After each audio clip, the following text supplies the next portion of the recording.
Good afternoon, everybody here in the Caribbean, and have a day, good morning to everybody in the Pacific. My name is Adi Martinez, and I'm the co-director of Right to Democracy. Hola, buenos días, buenas tardes a todos que están con nosotros hoy. Mi nombre es Adi Martínez, y soy la codirectora, cofundadora de Right to Democracy. Si usted quiere escuchar esta actividad en español, debe de ir al botón de interpretación que está aquí abajo, y cuando hunda ese botón puede elegir la opción de Spanish y ahí va a poder escuchar todo en español.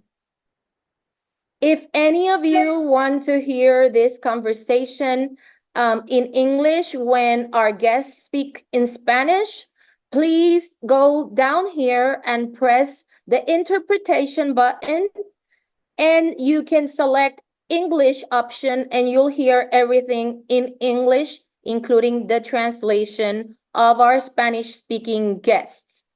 So welcome, everybody.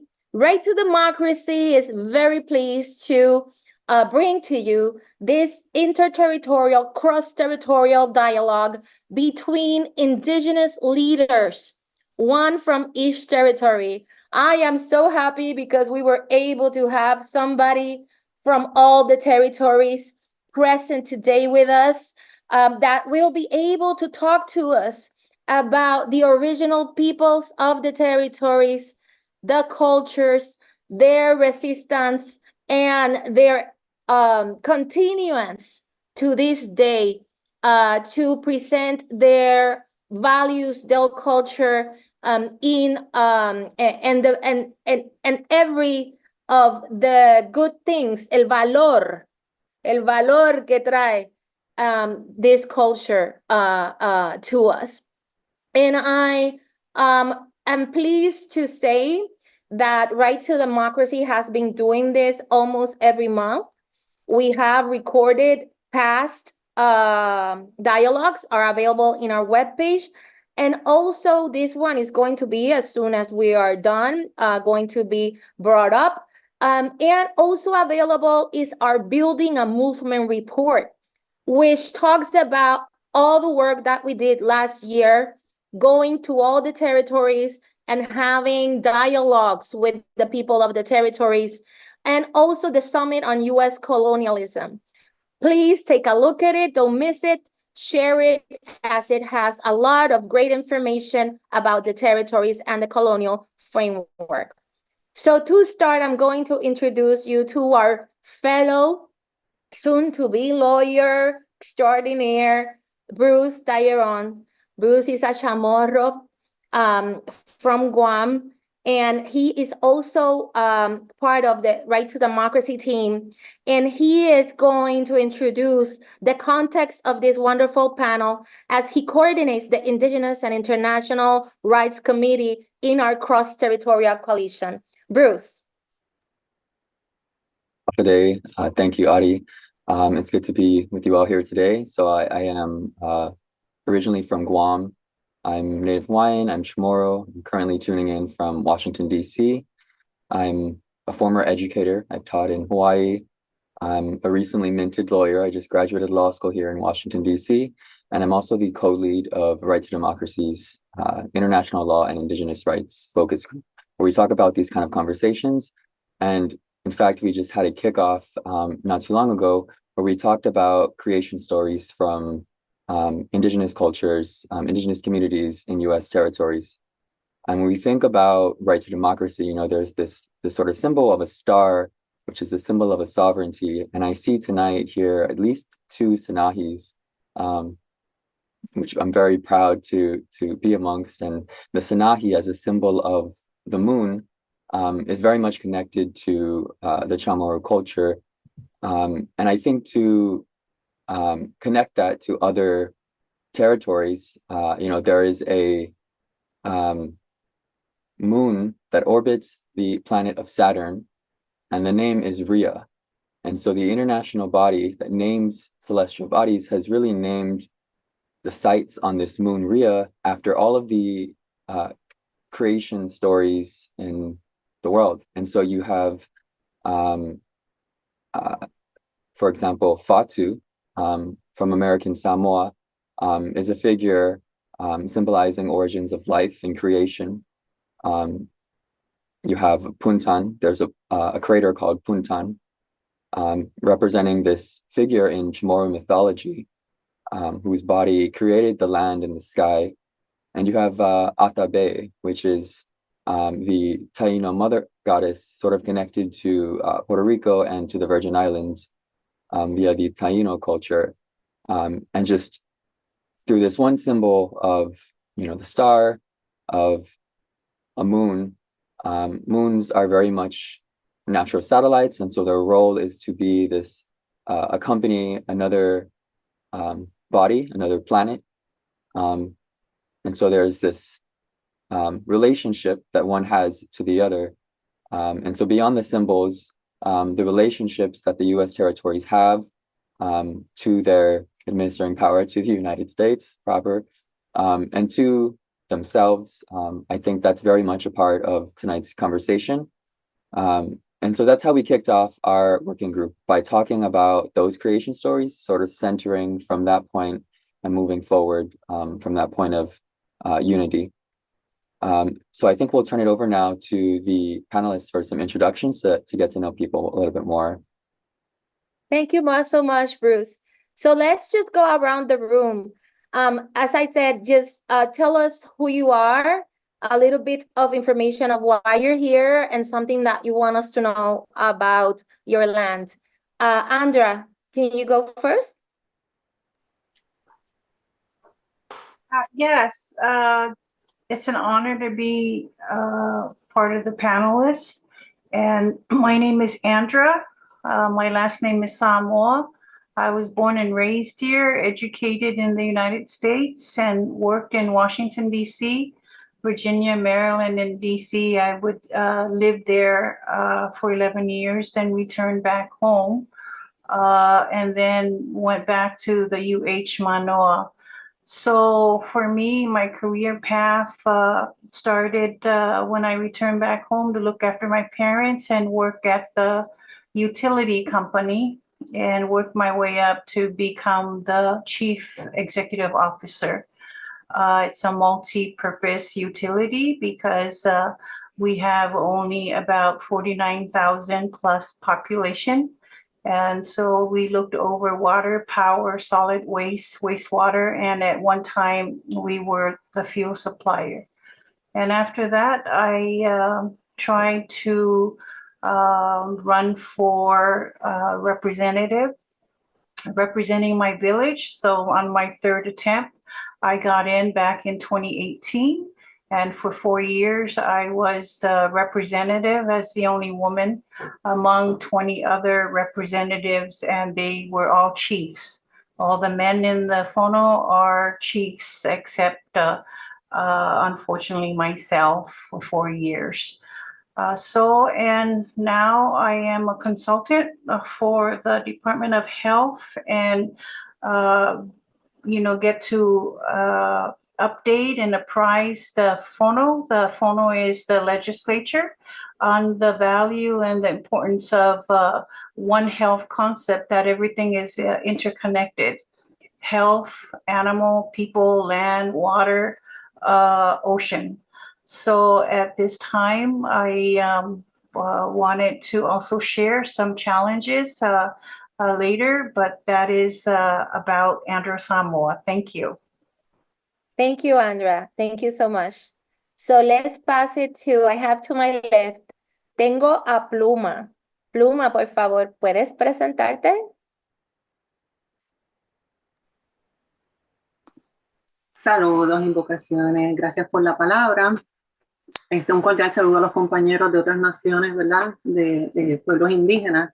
Yo quisiera primero empezar, ¿verdad? Con a nombre de este panel, y si me lo permiten, ¿verdad?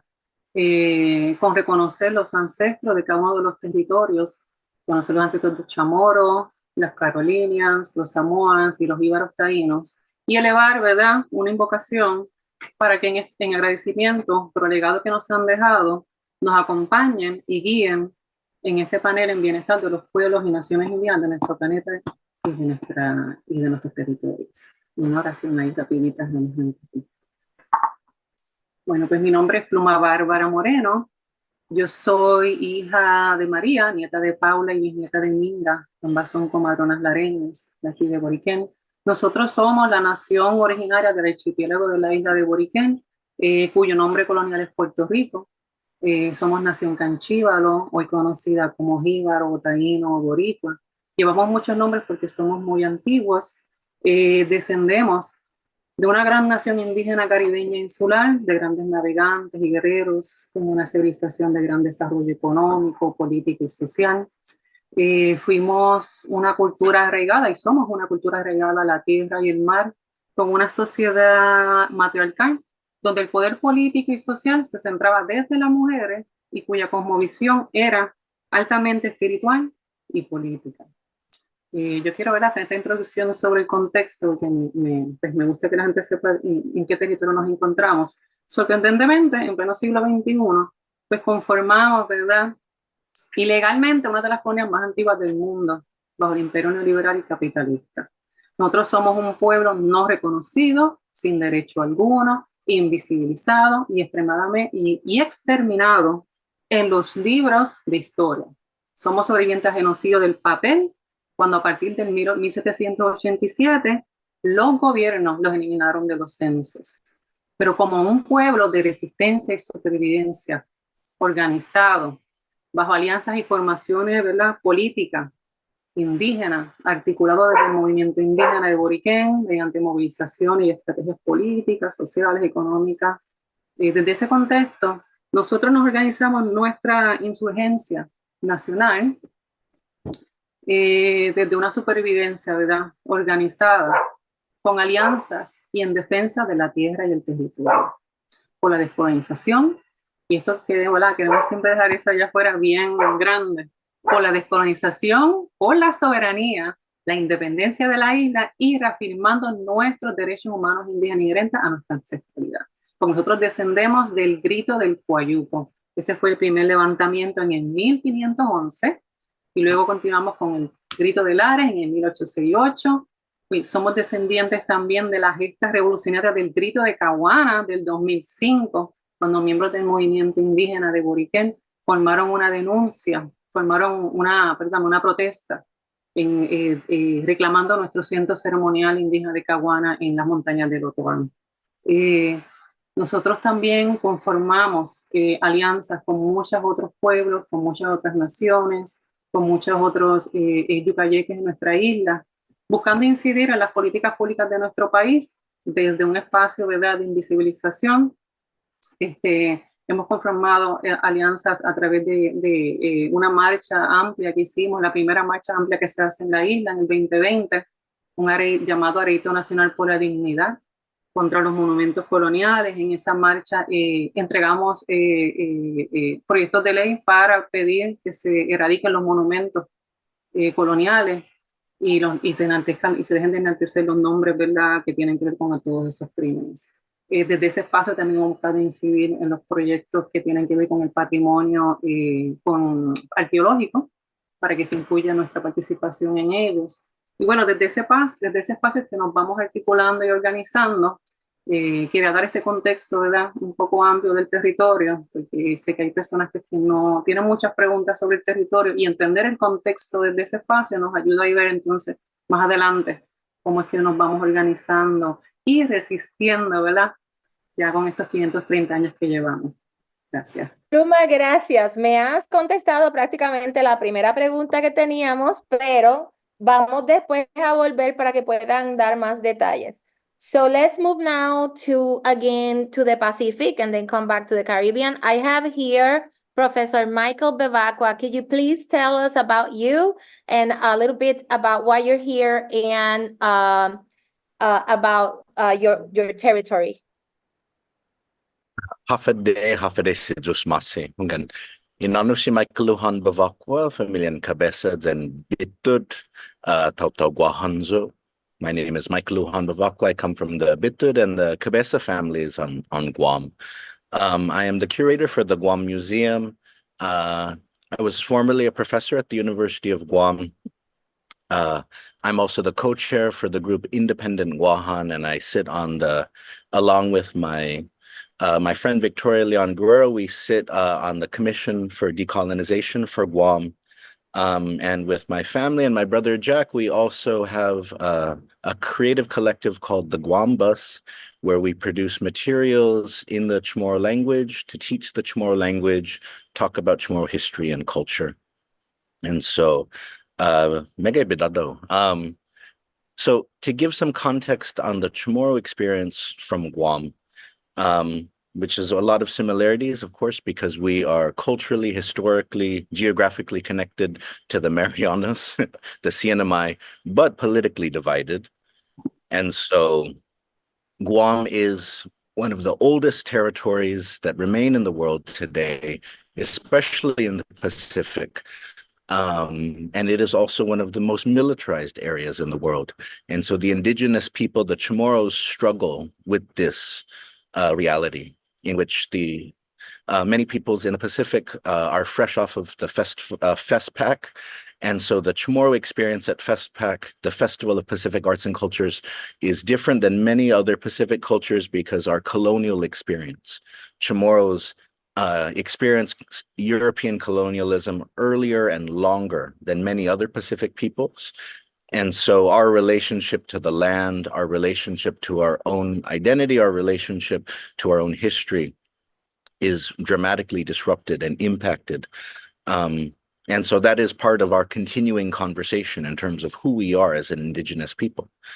Our relationship to our land remains very much contested because of 220 square miles today, 1/3 of those remain behind US military fences.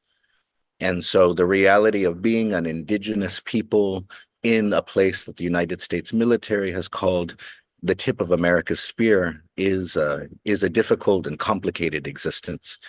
But for me, one of the things that I take very seriously in terms of my work, in terms of maintaining indigenous identity, is Ifinotmami, is our language. Because across all of the many things that have happened to the Chamorro people, across centuries of colonization, across wars, across natural disasters, and all different types of calamities, the language has persisted despite evolutions and transformations and changes. And so when people ask me, even though my name is Bavakwa, which is not a Chamorro name, when people look at my face and say, your beard looks more like Magellan's, the man who brought, European contact to your islands, then probably your ancestors' faces look. I say, yes, that's true. Lo esti ifinohu. Again, when I'm speaking Chamorro, most of the words that I am using actually are spoken in the same way, in the same breath as my ancestors who first brought them to these islands 3,500, 4,000 years ago. And so when people ask me, what can we do to keep alive our identity today as a people, I say there's so many things you can do. But one of the strongest things you can do in all of the changes that are affecting us today is keep the language alive for yourself, keep the language alive for your family. Because when people first came to these islands 4,000 years ago, they brought with them plants, they brought with them knowledge, and the thing that we hold in our bodies still that we are most directly connected to are words like tautau, mata, tsalan, langit. The words that we still use today when we talk about the people, the land, the sky, and so on. Sidus Masi, thank you. Thank you, Miguel. So we go to the Northern Mariana Islands with Auntie Frances. Can you please introduce yourself? Sidus Masi, Atainahi Nihatihan, gracias, Adi. Guahu, si Francis Manibusan Sablan. I am Francis Manibusan Sablan. Hafade, Piroami, Zan Amaga Umogaan. Hello, everyone. I am from Saipan, as Addie mentioned earlier, the Commonwealth of the Northern Mariana Islands, one of 14 of islands up north. I was born and raised on Guam and moved up to the Northern Marianas, to Saipan specifically, about 46 years ago, which is about the same time the plebiscite took place in the Northern Marianas and the Commonwealth status with the United States was voted on and passed. I am a retired educator. I'm also a cultural practitioner, more specifically in performing arts, and a storyteller, at least just more recent. I am the executive director for an umbrella organization of nonprofit organizations called the Marianas Alliance of Non-Governmental Organizations, also known as MANGO. And so basically those are the information I want to share for now, and then I will continue to unfold as the questions roll in. Sizus Masi Atainihiniatihan. Thank you, Francis. And last but not least, our esteemed guest from the Virgin Islands, Professor Davis. Can you please introduce yourself? What brings you here to this panel, and something you want to share about the Virgin Islands? Good evening, good day. My name is Olasi Davis from the Virgin Islands. We have 4 major islands: St. Croix, St. Thomas, St. John, Wado Island. We have about 50 other small islands or keys.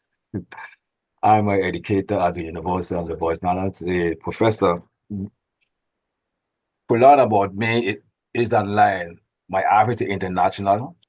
So I'm an environmentalist activist, ecologist, naturalist, ethnic botanist, agriculturist, cultural historian. And so my work is really expanded and pretty broad. I work with my colleague in Puerto Rico, that Puerto Rico and the Virgin Islands, in terms of the geology, is connected, not also in terms of the people, which is the history going back 5,000 years ago. Also with African too as well. For example, in St. Thomas, in 1976, when they were digging a pole, they discovered 2 bodies, and with 2 Africans going back to 12 AD, before Columbus came here to the islands. And St. Croix, for example, were called I by the Taínos. She have 2 names, I am in the river, and it was the first encounter in the United States where we had record information where the Taíno, it was the woman, the Kalino, quote unquote, island Caribs, that shoot the arrow to Columbus' men and kill one of them. And so the first war that we know of in the US happened in the US Virgin Islands and St. Croix.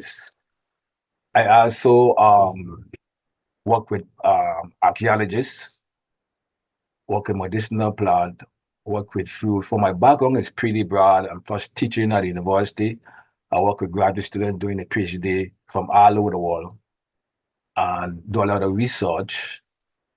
And our tradition here in the island is very similar to Puerto Rico, because we tie in historically in terms of plants, some of the foods that we eat, the music, for example, because of the location we located between the US Virgin Islands and Puerto Rico, is intertwined. So when Columbus came here in 1493, with November, and they never circle St. Croix, but were used as a satellite from Puerto Rico.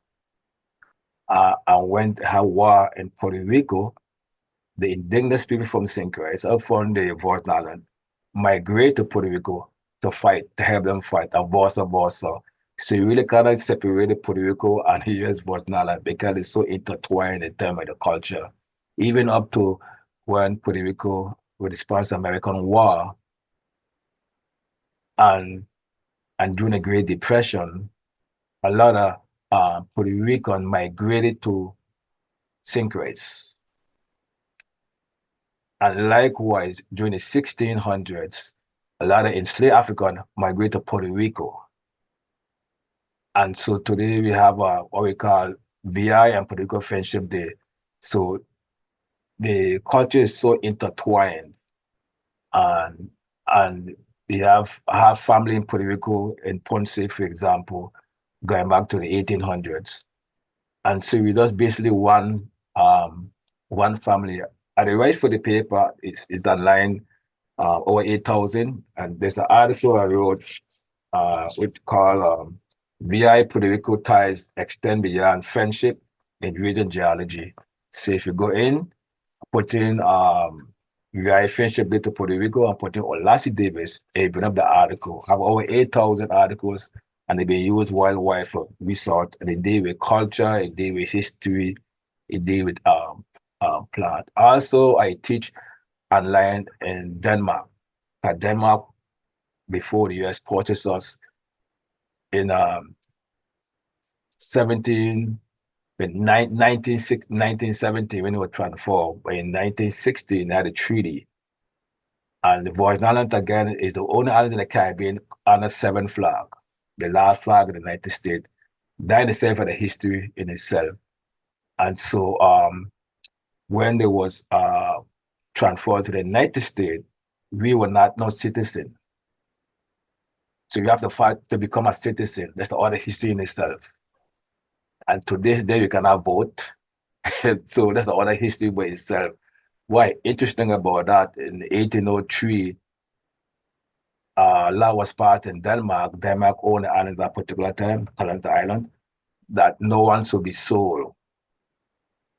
And then in 1917, the US purchased people from Denmark. So it's just amazing. The purchase people to come. My grandmother, she was 17 years old when the flag exchange for the US, from the Danish flag to the United States flag exchange. So the history is so complicated, and but folks keep a lot of the traditional still in terms of the food, in terms of the music. And we do have Taínos, still a group in St. Thomas. Our organization in St. Thomas still have a Taíno group there, and also over in St. Christ. And we try to protect a lot of historical site, pre-colonial site, other historical site. We have enslaved grave site on the island. So to know a lot about me, you have to go online and just put in my name, and you get thousands of information on the work that I do here in the world. In fact, the four from Guam, I was in grad school, and they came out to help us in 1989 with a hurricane. Hurricane Hugo, and one in the person from Guam, he died over here, and when he was helping us here, and they have he buried back in Guam, but they have a tomb of him and St. Christ here in the Eastern Middle Island. He came from Guam to help us during the hurricane time, which was over 20 years ago. So we are so connected on the Mariana Islands and American Samoa, so we all are basically one people. Again, thank you very much. I don't want to go over my time, but I'm what we call here a bushman. That's my nickname. I do a lot of hiking, explain the history from the moon to the sun to the soil to the plant. And so I know pretty not only in the Virgin Islands, but worldwide, because of my scientific background and my research dealing with indigenous people. Thank you very much. Thank you, Professor Davis. So Bruce, now officially kick us away with the questions and see how much far we can go. We have 1 hour, and hopefully the public will be able to ask some questions. To the public, if you have some questions, please put it in the question and answer box, and I will try to get them eventually. Go ahead, Bruce, kick it off. Thank you. And thank you to all of our panelists for these great introductions. Some of you kind of addressed this question in your intros, which is great. And so the first question is, could you share a bit about your history and some of the key cultural values that have been passed down from your ancestors? Maybe we can start with Andra and then Auntie Frances.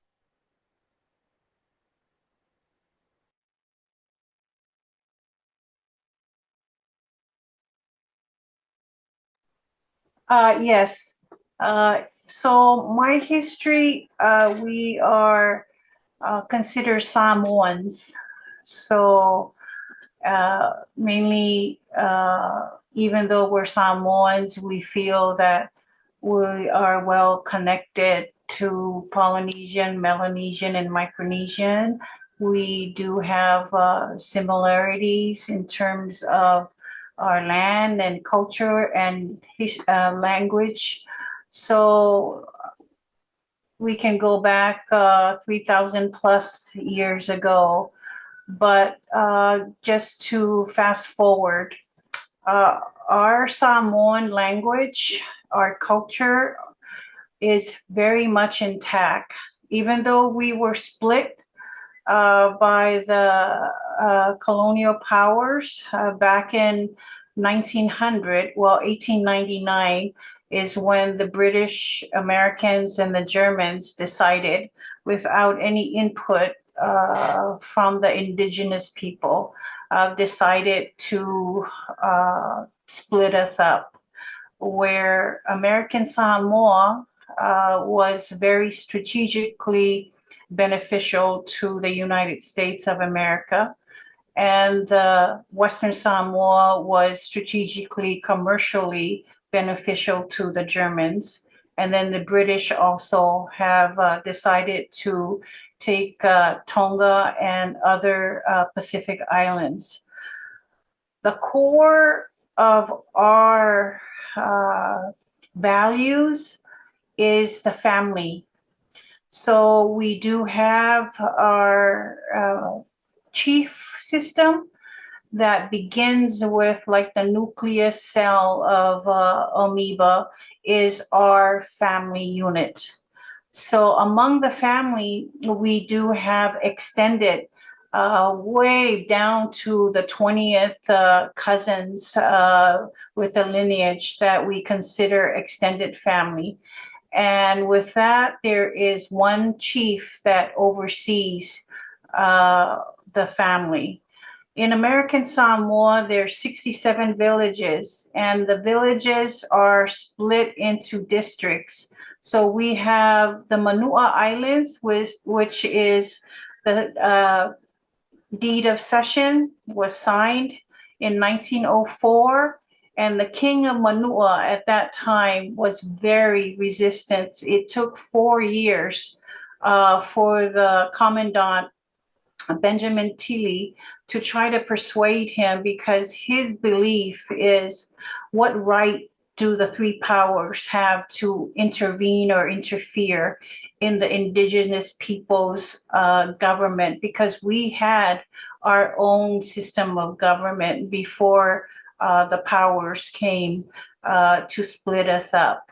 So 1900 is when American Samoa was under the United States, was ceded, and 1904 is when the Manua Islands was ceded, decided by the king that he hesitantly gave up the Manua Islands.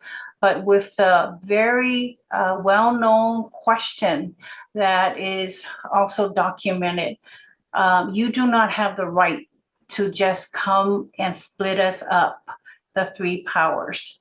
So our culture, we do not have a problem with losing our language, and also, but we do have problems of our land that is being strategically taken away with the colonial mindset of developers that are coming in to entice some of our policymakers in terms of utilizing the land to develop projects like renewable energy.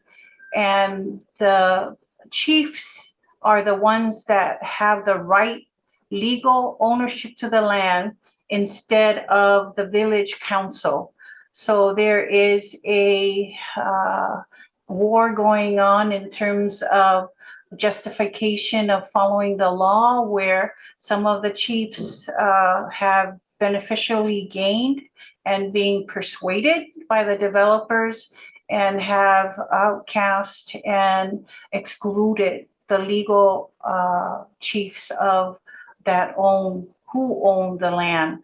So those are issues that indigenous legal chiefs are pitting against other chiefs that are sided with the persuasion of developers from off island.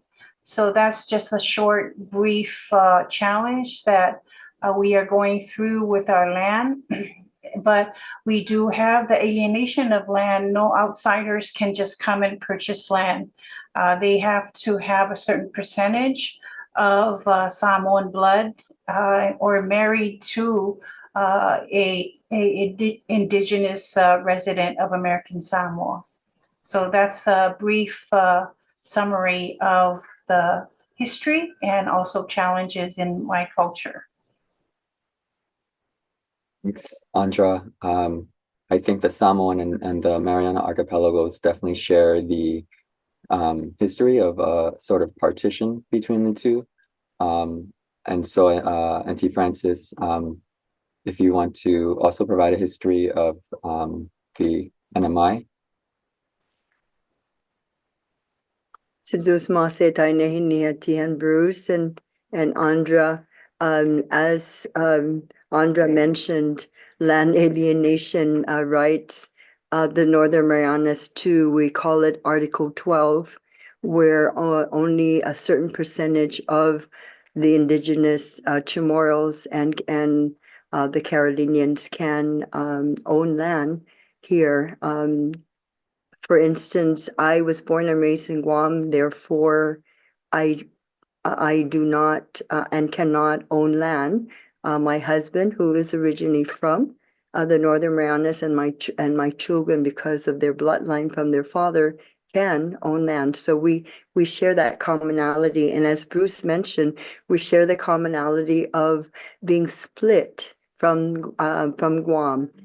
We were the Mariana Islands, 15 islands strong, if not more, because of the smaller islands like Maniagaha and Cocos Island. But our ancient Chamorros, as Dr. Babakwa mentioned, were in the Marianas for over 4,000 years. So before Christ even was born, our Chamorro ancestors existed in the Mariana Islands. And it was only when Magellan claimed, not discovered, but claimed, the Mariana Islands for Spain in 1521 that we saw the foreign powers setting in and closing in. And then in the 1600s with Father Luis Diego de San Vitores, now a saint, there were documentations that's when the Spanish actually started, propagating the islands and administering it. And then as a result of the Spanish-American War, that's when Guam was acquired by the United States of America in 1898, which left the Northern Marianas, the 14 islands up north, still under Spanish rule until Germany acquired it in 1899. And then up until World War I, Germany administered the Northern Marianas. Then in 1914, after World War I, Japan took over and administered the islands for about 30 years until World War II. And then after that came in, as a result of the war of World War II, we became administered under the United States of America, initially with the Naval Administration, and then through the United Nations under the Trust Territory of the Pacific Islands, along with our other sisters in Micronesia.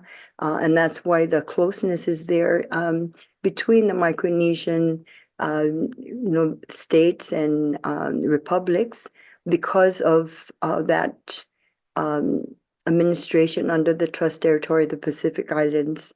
And then, as I mentioned earlier in my introduction, in 1978, that's when we were given the opportunity to change our relationship with the United States of America, and that's when the plebiscite came about, and the majority of the voters in the Northern Marianas voted that they wanted the Commonwealth for prosperity. Basically, that was the bottom line, to be able to prosper economically.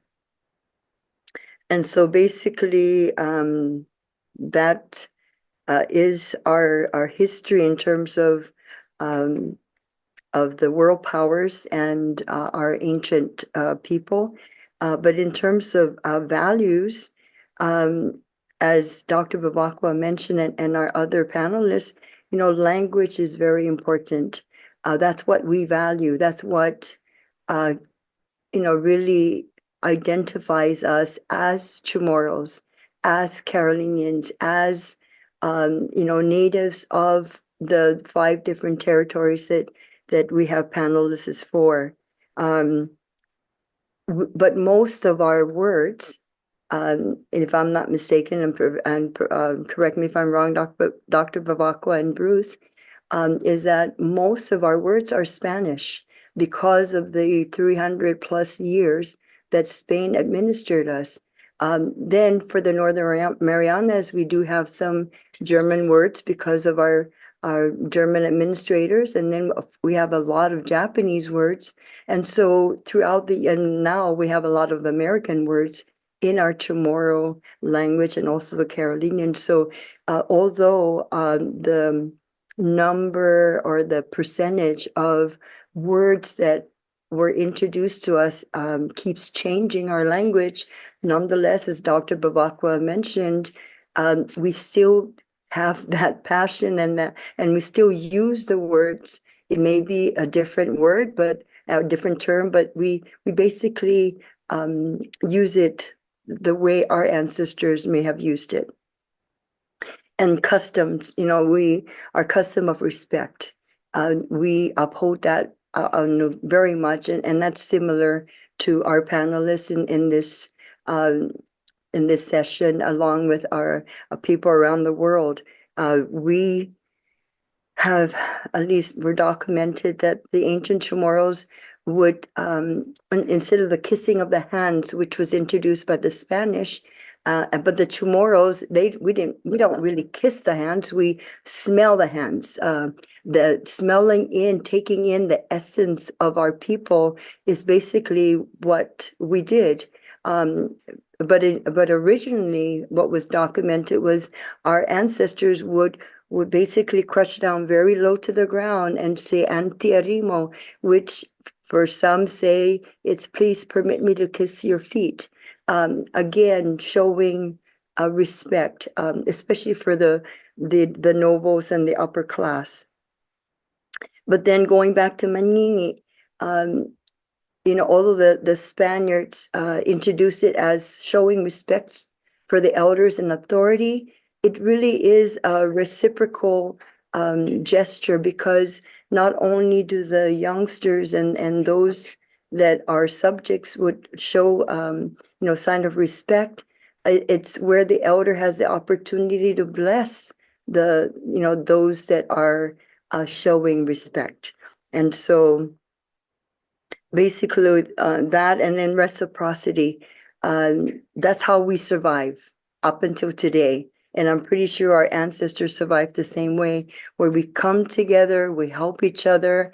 We may be the poorest of all, but by the family and friends that come together, we are very rich, because we have a lot that are showing their love and their efforts in whatever task or job or project that we have. That is only a few, but I'll stop there because I'm pretty sure my 4 minutes is up.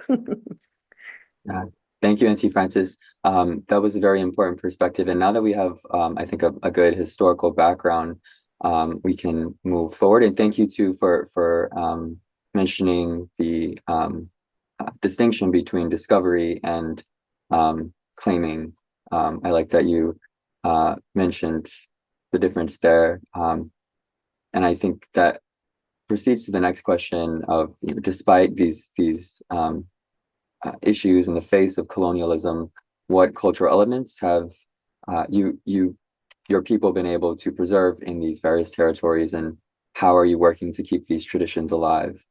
Pluma, we can start with you. Claro, entendí lo que dijo la compañera. Pues mira, nosotros en la isla de Boriquén, ¿verdad? A pesar de haber tenido la experiencia de vivir una doble colonización, ¿verdad? Cuando entendemos que en el 1898 se nos pasó desde la colonia de España, se nos pasa ilegalmente como motín de guerra a través del Tratado de París. Se nos pasa ilegalmente a Estados Unidos, y a partir de ahí, ¿verdad? Comenzamos a vivir pues unas crasas violencias de derechos humanos. A pesar de eso, ¿verdad? Y a pesar que también luego en el 1952 Puerto Rico se convierte en un estado libre asociado como las demás islas que están aquí, que lo que significa, ¿verdad? Me imagino que igual que ellos, es una cierta autonomía política, pero sin soberanía propia, ¿verdad? Y eso pues nos lleva a enfrentarnos que nuestros recursos al sol de hoy están subyugados bajo una jurisdicción federal que obviamente no considera, incluye la participación de la nación indígena, ni tampoco considera nuestros valores dentro del cinturón. Ese proceso colonial que permanece al sol de hoy, y quiero hablar de esto porque nosotros, igual que, ¿verdad? Igual que los demás pueblos indígenas de las islas colonizadas, somos unos pueblos resilientes, ¿verdad? Que hemos resistido por 530 años o más. Vale la pena mencionar, ¿verdad?, que nuestra falta de soberanía y estatus colonial se evidenció cuando en el 2016 el presidente de Estados Unidos, Barack Obama, impuso la ley promesa. Es importante hablar de esto porque esa ley promesa se llama el Puerto Rico Oversight Management and Economic Sustainability Act. Y implica, ¿verdad?, que el Congreso de Estados Unidos es quien tiene la palabra e impone una junta de supervisión fiscal para manejar las políticas fiscales, ¿verdad?, y financieras del territorio. Esa junta asume, ¿verdad?, acciones neocoloniales, ¿verdad?, violentando más nuestros derechos. Estoy viendo aquí, perdón. Que hablo muy rápido. Ok, sí. Esa es nuestra herencia. Nosotros en Boriquén hablamos bien rápidos. Eso es un asunto indígena. Trata de hablar un poquito más lento. Also, to the others, just to take advantage, you speak too fast and the interpreter cannot translate, so please speak slow. Perdona. No hay problema. Ahí lo dejo. Es uno de nuestros valores, que tendemos a hablar rápido, corrido y sin pausa. Y esa es parte de la herencia que tenemos de nuestro lenguaje ancestral, ¿verdad? Que aunque hablamos español, mantenemos esos elementos culturales de hablar así, al igual que, ¿verdad?, cambiar la E por la I, comernos la S, otros asuntos lingüísticos que tienen que ver con nuestro idioma ancestral indígena, con nuestra lengua. Pues nada, estaba hablando de que en el 2016 se impone la ley promesa, y a través de esa ley se empieza a aplicar, se empieza a violentar más nuestros derechos humanos indígenas cuando se imponen unas leyes de austeridad total, violentando derechos constitucionales, humanos, y retrocediendo derechos que ya habíamos ganado en otras resistencias pasadas, ¿verdad? Que trastocaron con esa ley de austeridad se trastocaron nuestros derechos laborales, educación, salud, derechos de recursos energéticos, de agua y luz, de vivienda, eso. Entonces, desde ese espacio hemos mantenido, ¿verdad?, una lucha en el territorio, en un proceso neocolonial, donde aún nuestra cultura se reivindica como agraria y campesina y rural, Yo diría que es uno de nuestros mayores valores. Habiendo vivido en el pasado atrocidades, ¿verdad?, coloniales en un territorio que ha sido, ha estado bajo experimentaciones históricas por parte del gobierno de Puerto Rico y de Estados Unidos y sin el consentimiento de esas víctimas. Y quiero mencionar esto rapidito porque otra vez el entorno, el contexto. Nosotros vivimos el terror de la eugenesia en los 30, en los 40, en los 50 y en los 60, cuando se impuso un control demográfico de esterilización forzada de una tercera parte de las mujeres boricuas. Es decir, que nosotras las que descendemos de esa mujer boricuas estamos aquí bajo un asunto de resistencia crasa, ¿verdad? Así como en Boriquén se experimentó con la píldora anticonceptiva, en aquí también se llevaron a cabo experimentos con sífilis, con pruebas de radiación. En el 78, Estados Unidos fumigó nuestra sagrada montaña Yuquiyú, el yunque, con el uso de la gente naranja, y enfermando la población. Y, ¿verdad?, tenemos que mencionar, y esto es algo que compartimos mucho con los compañeros de UAM. De hecho, en el 2018 nosotros hicimos una exponencia en las Naciones Unidas con los compañeros Chamorro denunciando las prácticas militares y denunciando todos los residuos que han quedado de las prácticas militares del pasado y las prácticas militares que aún se están llevando con los pueblos de UAM. Y aquí la Marina de Guerra estuvo 70 años, fue retirada por la resistencia del pueblo, pero se mantienen esas contaminantes, ¿verdad? Y no hay una manera de poder retribuir los daños que han ocasionado. Entonces, ante este panorama, valores que hemos logrado nosotros reivindicar como pueblos identitarios es nuestra cultura agraria, campesina, ¿verdad?, y indígena. Ese asunto de poder reafirmarnos como identidad que reivindicar nuestra raíz, reivindicar el valor hacia la tierra, a pesar de que hemos ido perdiendo cada vez más tierra en una colonia. No solamente, ¿verdad?, la tierra le pertenece de muchas formas y privadamente al Estado, sino que también estamos ahora viviendo una nueva invasión de extranjeros, mayormente de Estados Unidos, pero también europeos, bajo una ley 2022, donde pueden adquirir tierra y pueden poner sus negocios y pueden adquirir propiedades y estructuras sin pagar contribución. Entonces, otra vez nuestro territorio se abre, ¿verdad?, a que sigan viniendo nuevas invasiones coloniales a tomar el territorio. Y desde ese espacio, reivindicar nuestras prácticas agrícolas nos ha llevado a reivindicar conocimientos, ¿verdad?, conocimientos que nos ayudan a sustentarnos y que nos ayudan a recuperar nuevamente la tierra. Nosotros somos personas de la tierra y del mar, como había dicho, en términos culturales, y desde ese espacio, entre los valores que hemos podido conservar, yo diría los saberes ancestrales, ha sido una de nuestras mayores fortalezas. Los valores ancestrales y la ética indígena. Hay algo de lo que yo hablo mucho, y es de la ética indígena, en asuntos de que llevamos unas prácticas muy firmes en respetar, por ejemplo, a nuestros abuelos y abuelas, honrarles, ¿no?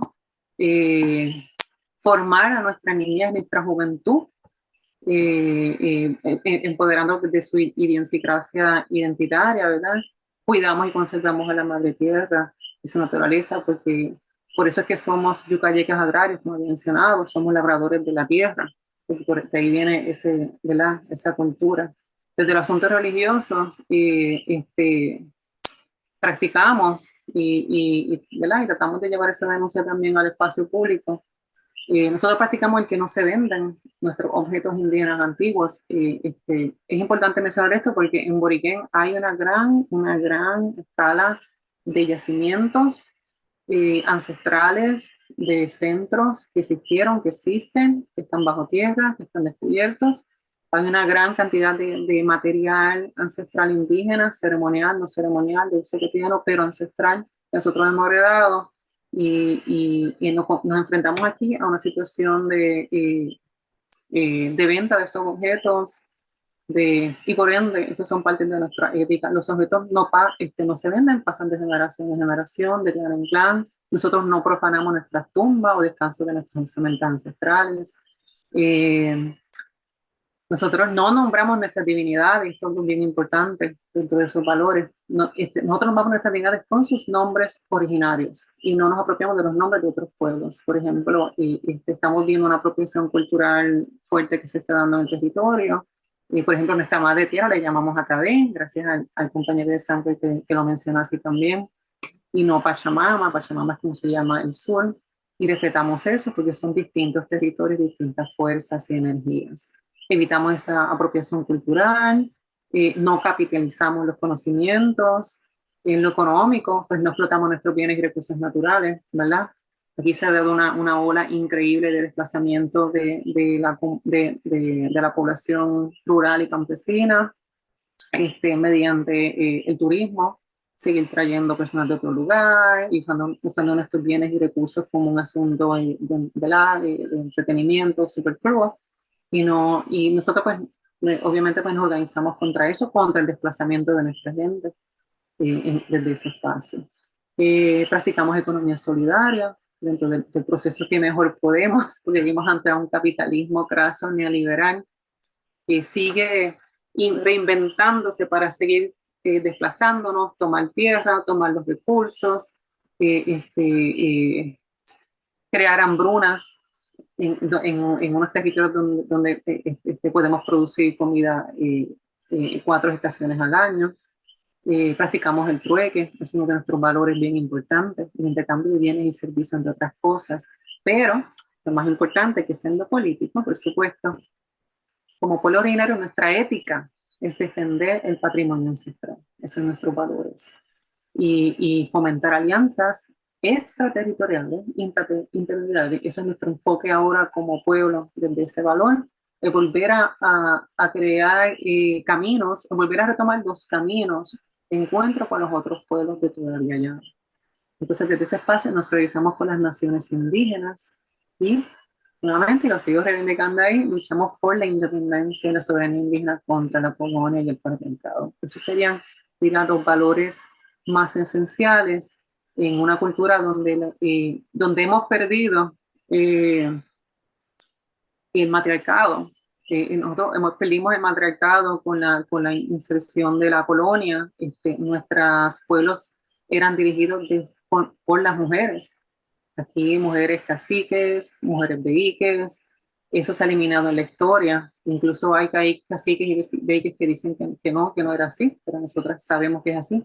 Y en este momento ahora estamos retomando ese asunto matriarcado. Estamos volviendo a reivindicar el cacicazgo de mujeres y de mujeres beíques, porque ¿verdad? Hasta el sol de hoy, cuando nos ha llevado la historia, pues no ha sido la mejor forma, la mejor manera, y nuestros ancestros, ¿verdad?, lo saben y lo han determinado, que es momento de que todo vuelva a su balance y vuelva a su lugar, ¿verdad?, de origen, hacia el presente y hacia el futuro. En realidad se ve muchas mujeres líderes de sus comunidades y de sus proyectos. O sea, es algo bien evidente al día de hoy. Así que tú tienes mucha razón que esa cultura, ese valor del matriarcado está siendo recuperado. Bruce. Yeah, thank you so much for that context. I think it's really important to hear about some of that, what that resilience looks like in Puerto Rico. And so, Dr. Davis, I'm wondering what that cultural resilience looks like in the Virgin Islands. Oh, it's very, I will try and talk slow. It is very complicated. How should I say? In the Virgin Islands, we do not have a constitution, and that's a major issue.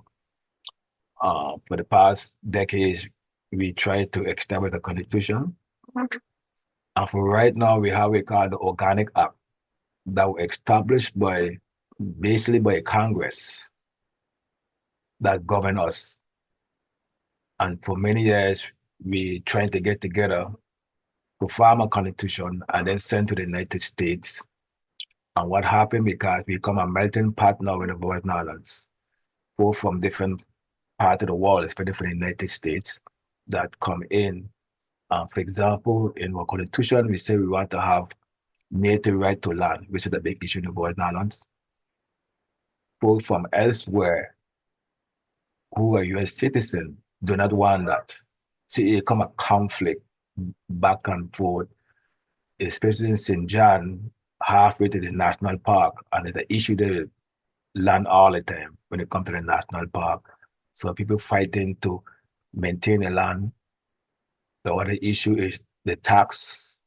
So you got land in St. John, for example, and someone come in and build a big house next to your land, your tax gone up. And what happened? The indigenous people, local folk, they lose the land.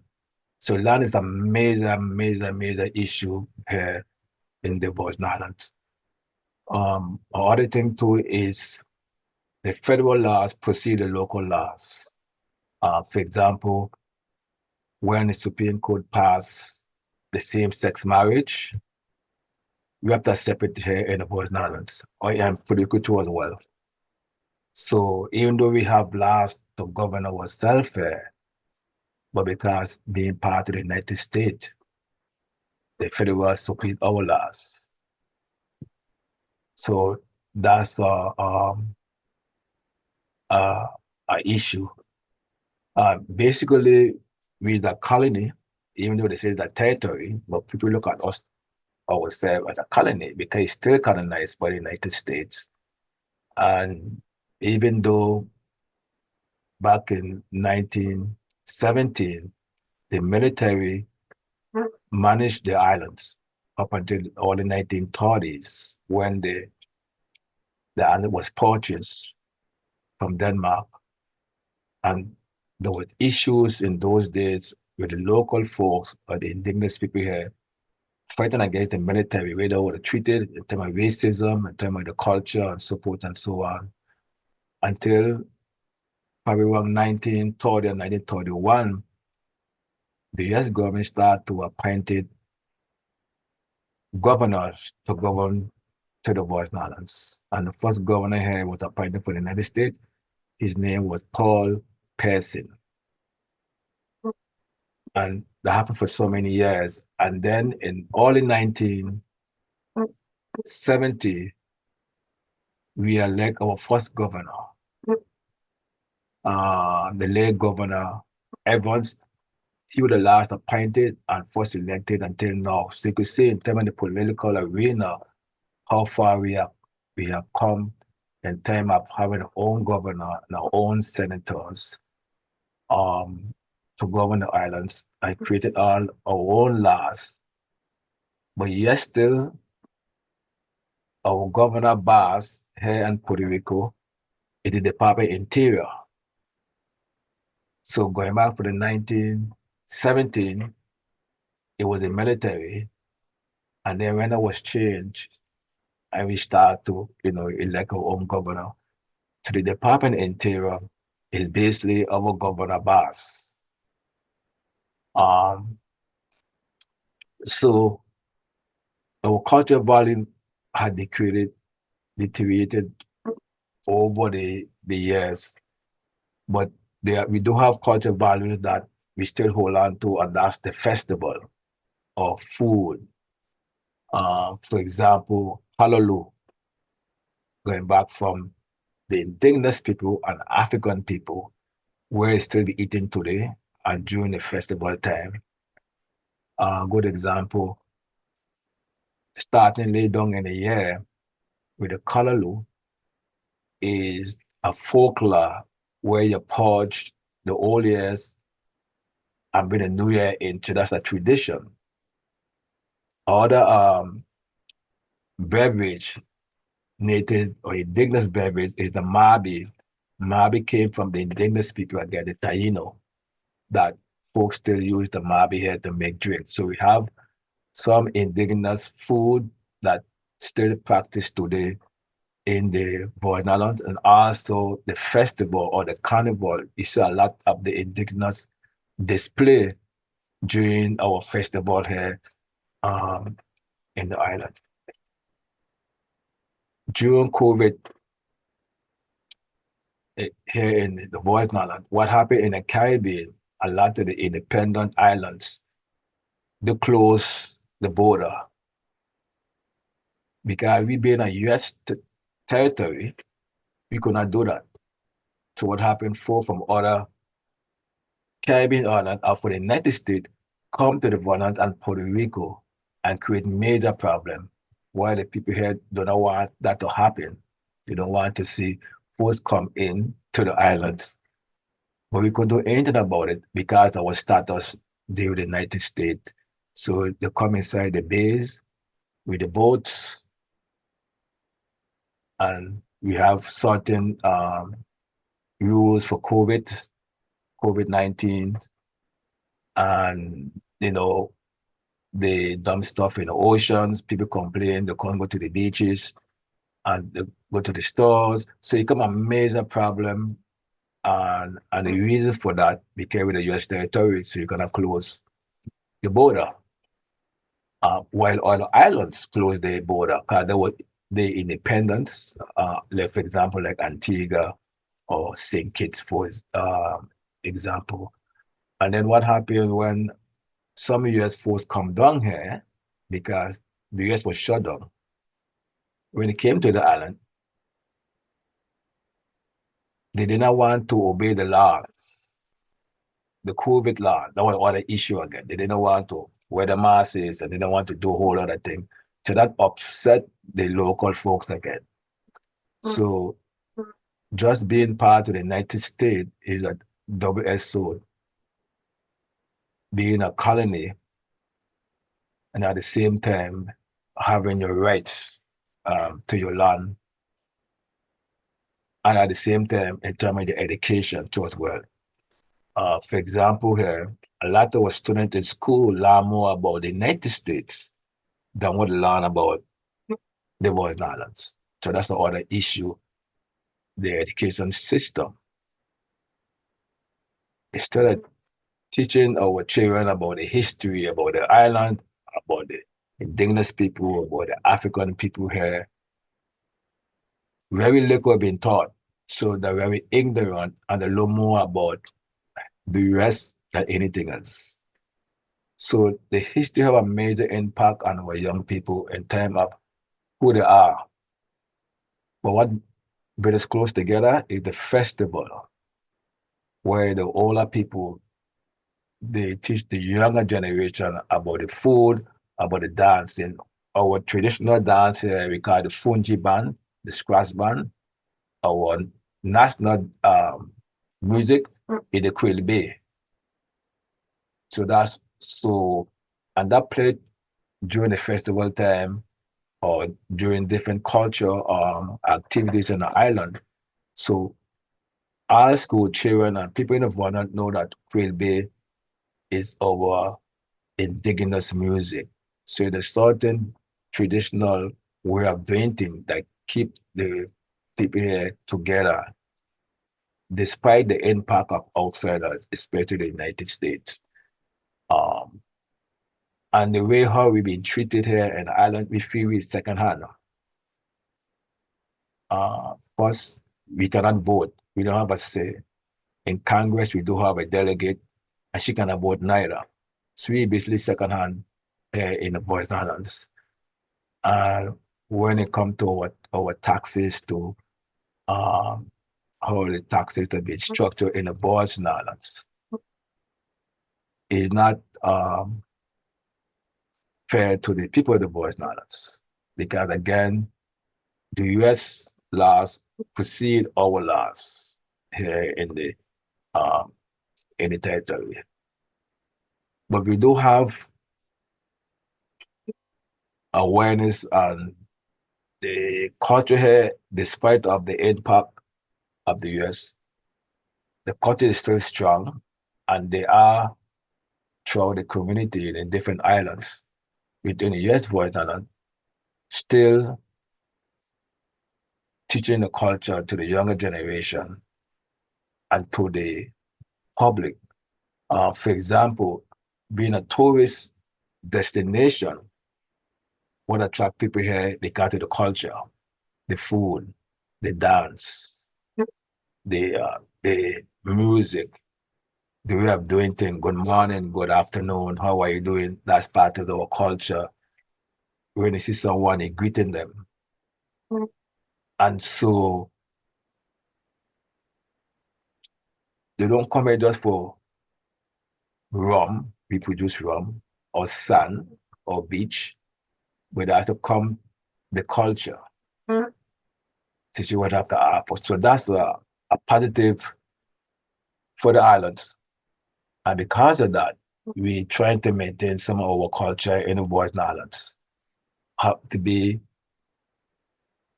something outstanding or something different than the norm than coming to the Virgin Islands. Other part of our culture too is fishing. And fishing is a major part of the culture here in the Virgin Islands, going back for centuries. And so when folks come here and see how they catch fish or how they prepare the fish, this is part of the culture again. It's really amazing to see how they prepare fish. Like, for example, a lot of folks in the US do not eat fish with the head. Here in the Virgin Islands, you go to the restaurant, they find a fish with the head. Where in the US, they find the fish without the head. I don't want to know why. Again, we explain about the culture in terms of the food. So I think the food, the music, the festival that really keep the people at the volunteer here to really together. And again, you cannot separate the Virgin Islands and Puerto Rico. It intertwined. Because we have a lot of what we call fusion Puerto Ricans here who became senators, who was farmers, who became governor or hold position. Say the child parents came from Puerto Rico vehicles, and he was born in the Virgin Island, or he born in St. Croix, for example. He or she be called a Crucian Puerto Rican. So you have the Crucian culture, I still have the Puerto Rican culture. And so we look at ourselves and Puerto Rico as one people going back for over 5,000 years. But it's still a struggle to be on the United States flag and not having a constitution to really to govern us. And what happened when we do send the document to Washington, the Congress look at it, and if they don't agree with something, they take it out. Like, for example, we have what is a native, what is a born citizen. They took all the stuff out. Or we want to have a native governor in the constitution, they took it out. So that issue going back and forth. Like in the United States, for example, it must be a native to be the president, not a governor or a senator. So in our constitution, we're trying to have like, you have to be a native to be a governor. So when I go to Congress, in terms of the document, they took all out. So that's the struggle we have here in the Virgin Islands. You're definitely right, Professor Davis, in how hard it is to separate the Puerto Rican and the Virgin Island experience, because it's not separate. It's very much intertwined. But also the saddest part for me, being from here, is how little we know from our respective islands about each other. So thank you so much for bringing up time and time again that that important point that Puerto Rico, Boriquen, and the U.S. Virgin Islands are one in the same in many aspects. And we have only 15 minutes, and we want a Professor Bevacqua to answer these questions and then move to a very short round of last thoughts. So, Professor Bevacqua, Bruce, can you ask the question again, please? Yeah, so the It's okay. I got it. You put it in the chat. And so, yes, no, thank you. Let me, and so in terms of cultural elements preserved, things to keep alive. One of the things that I want to mention two things. And so one of the things that Chamorro is absolutely preserved, we call it sort of the Magahaga sort of spirit, the Magahaga drive. This was the matrilineal culture that existed and persisted. And the Spanish Jesuits, when they first arrived, really didn't like it.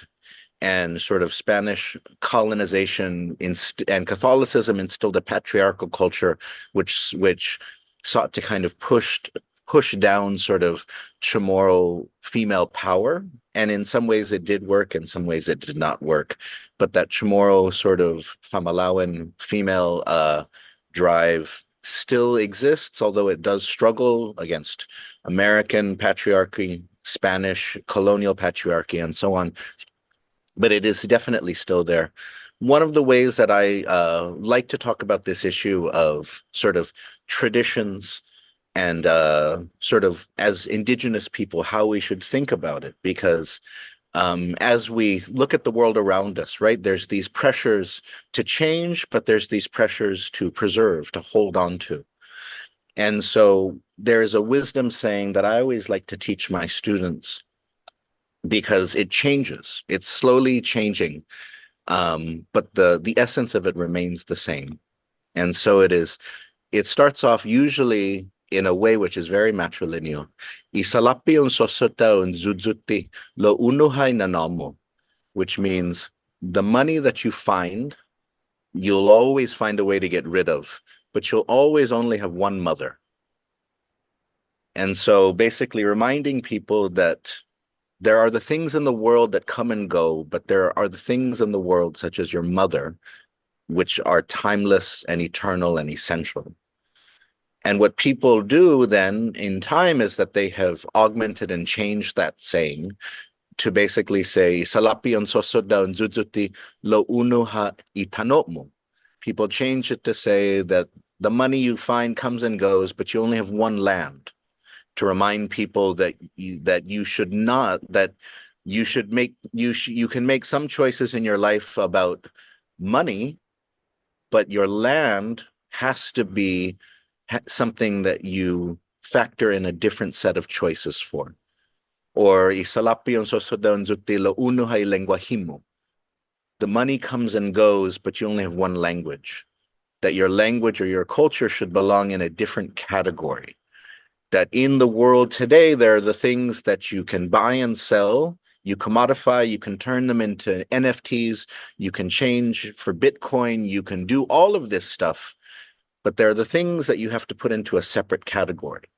So if you would, so would you sell off your mother when she stopped being able to feed you or take care of you?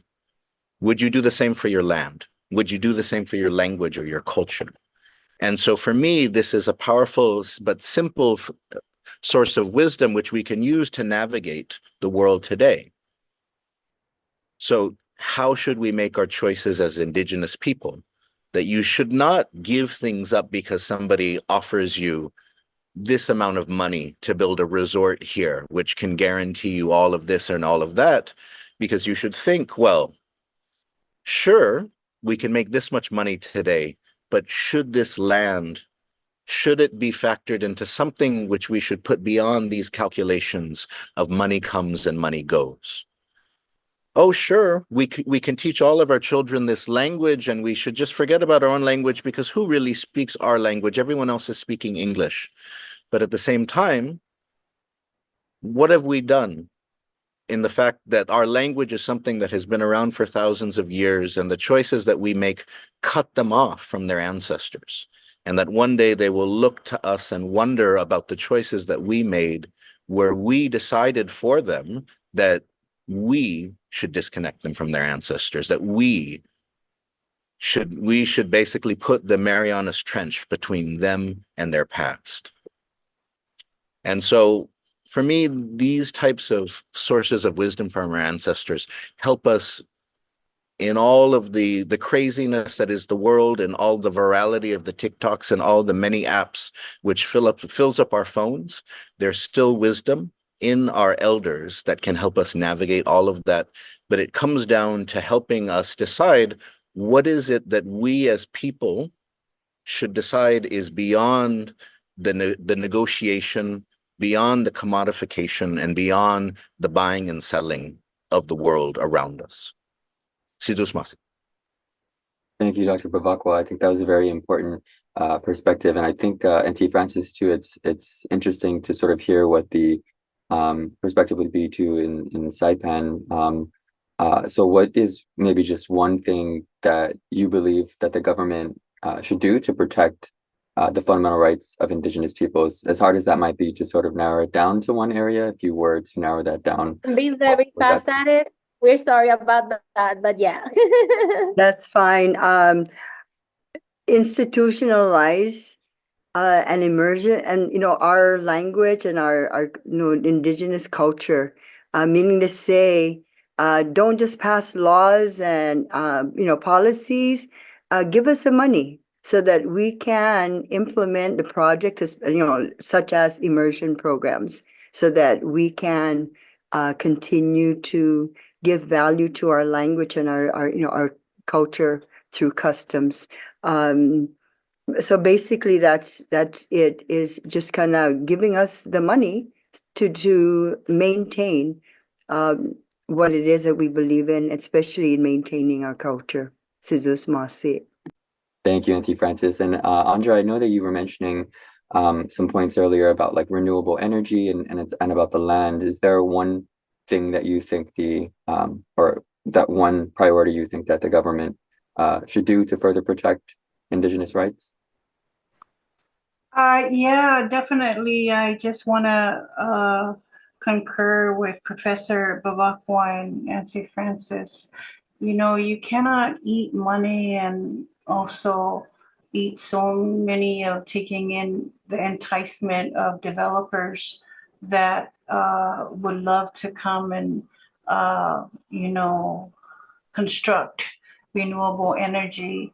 I'm not against renewable energy, but proper renewable energy with due diligence.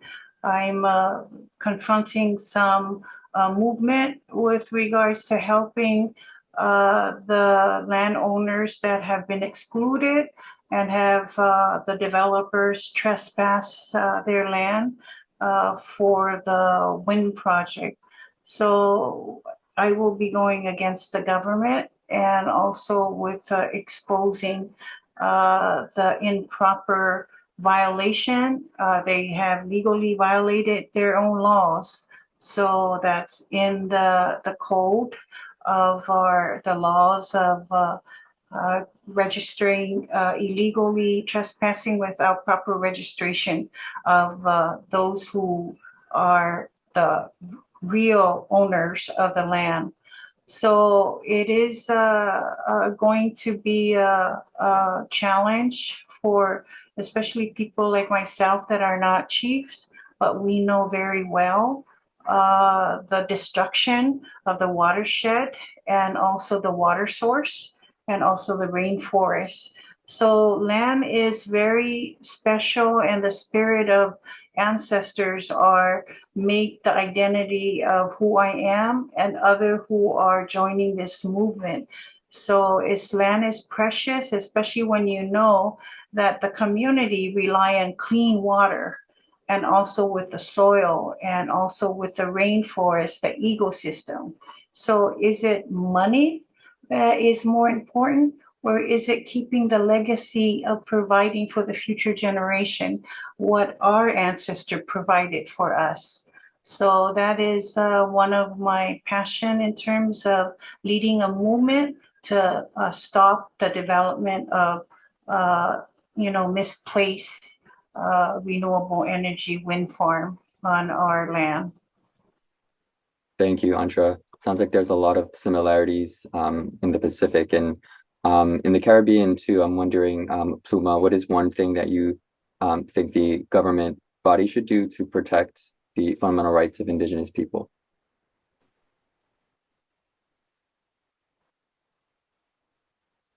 Are you asking me? Oh, in the Caribbean, over to Pluma. Thank you, Andrea. Okay. Nosotros, ¿verdad? Nosotros estamos hablando con nuestros derechos humanos indígenas en el territorio, ¿verdad? A pesar de ser una colonia y tener, ¿verdad? Y ser pueblos de nación y no pueblos tribales. En Estados Unidos hay unos derechos de los pueblos tribales y nuestro territorio es un territorio distinto, ¿verdad? Es el territorio total de la isla que pertenece a los pueblos indígenas. Nosotros nos estamos organizando desde un espacio donde para poder realmente restituir el territorio, la tierra, para poder realmente reivindicar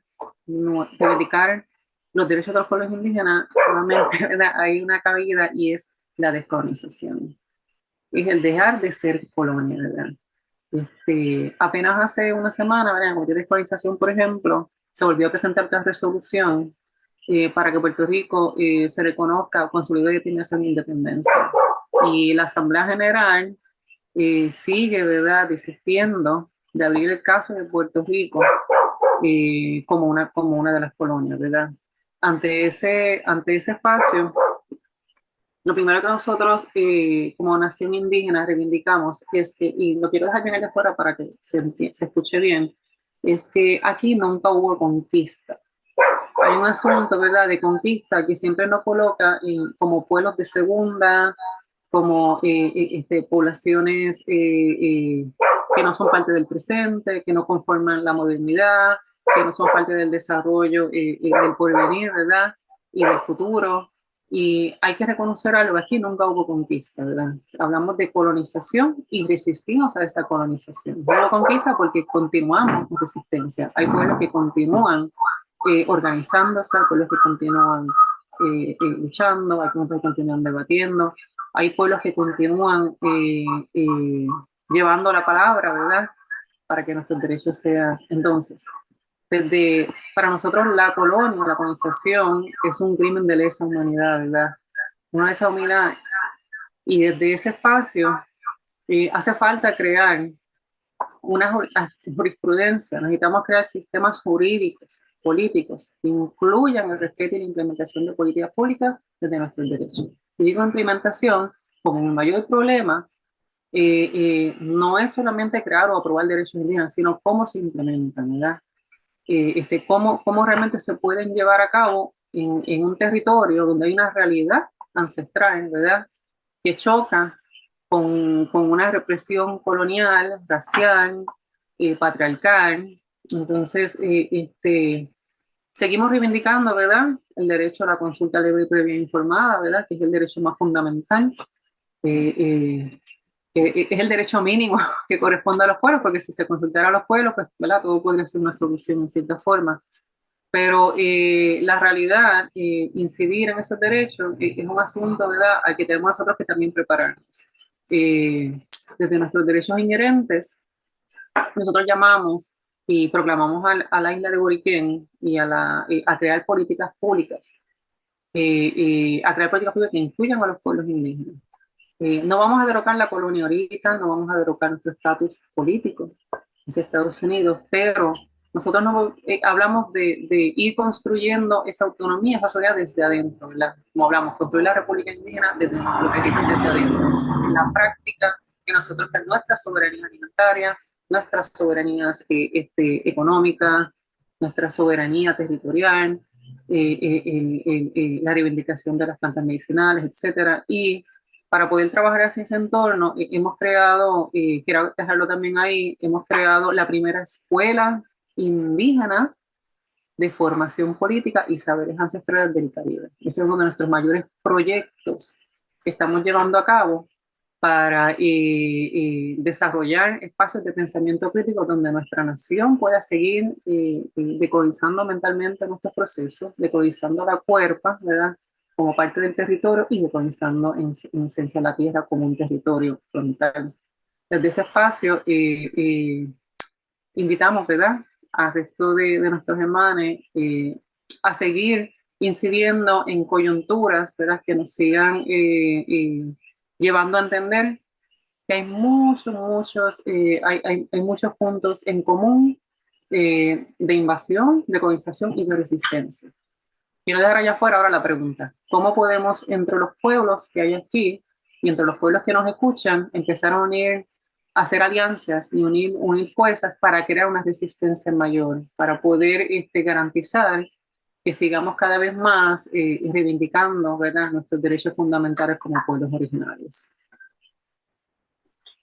Gracias, Pluma.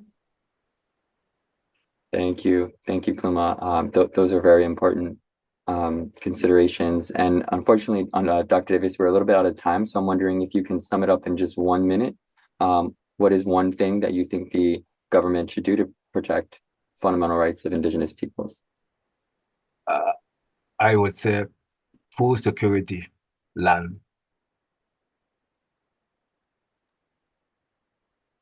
Great. Thank you, So Dr. that was the answer: food security and land. And yes, food security and land. Thank you so much, Professor Davis, and You're welcome. thank you to the panel. I think Professor Davis really summed up in less than a minute, in a few seconds, food security and land. I'm just so excited to be able to have you all here and to have this conversation. I think the public has appreciated your messages about the importance of the language, the importance of land, the importance of how our peoples have been split through the colonization process. But as Pluma said, it was not a conquest.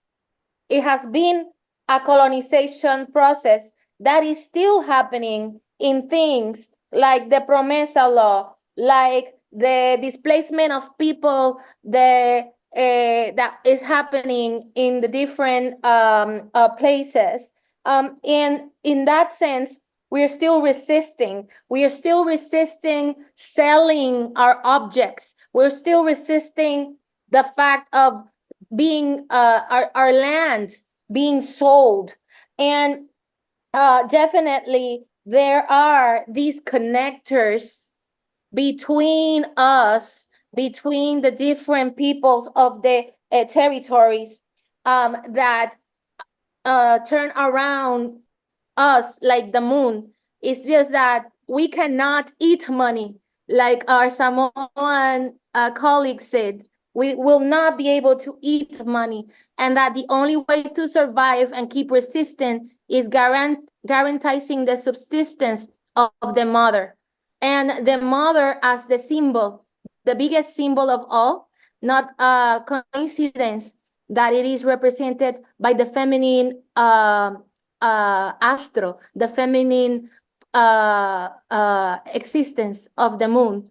And I'm very thankful to you all that are here. I know there were a lot of questions in the public. I answered some of them, but all of our information is on our webpage. You can always contact us if you want to contact any of the panelists today, and we will refer the message to them. And if you want to keep continuing to being in contact with them, with us, please join us, and please join this movement that is looking to find this common ground between different people that are not that different after all, to confront the colonial framework that is affecting us and to work together towards a process of decolonization that is centered on our people and on our values. So thank you so much, everybody, and have a good night. And I'm very grateful again to you. And I am very honored to have you here and to feel the ancestors that we all have in common. Thank you so much. Honor to you all. Yes, Thank you all. Bye, everyone. Bye.